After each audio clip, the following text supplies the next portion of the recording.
tens of millions of dollars from the province meant to help students in some of Toronto's poorest neighborhoods isn't going to them at all, according to a new report. The $144 million in funding is meant for things like breakfast programs, tutoring, and homework clubs. Instead, Social Planning Toronto says nearly half of that money is being used to fill other gaps in the TDSB's budget. That is actually allowed under the rules. Now, TDSB trustee Nathan Shan says it's happening because of chronic underfunding of the school board by the province.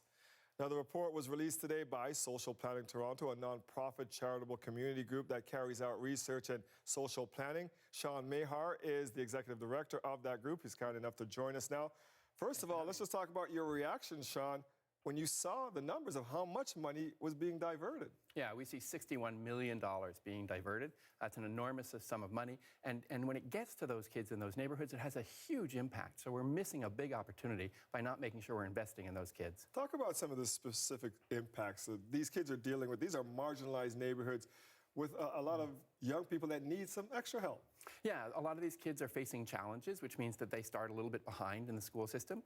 This money is meant to level the playing field, to give them the kinds of homework clubs, reading recovery, nutrition programs that help them learn, and also that help get their parents engaged in the school, because we know that has a big impact on student learning.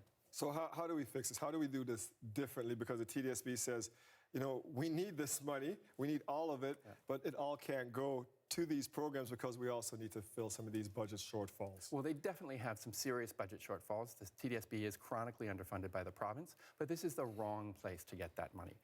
These are investments that make such a big difference to the lives of these kids. They have to get to those low-income neighborhoods, and the province needs to properly fund the school boards and to make sure that that money is targeted just to those kids, not leaving space for the boards to rob Peter to pay Paul to try and balance those underfunded budgets. And we always hear from social workers, if you spend the money now, you'll spend less money later. That's one of the reasons that this money's there in the first place. You released the report this morning. What have you been hearing from people throughout the day now that it's out there? Well, people are pretty shocked, actually, because they know, anybody who pays any attention to education knows that kids who are disadvantaged, if they don't get the help that they need in the school, that has impacts all through their lives. You mentioned some of the impacts that happen down the road.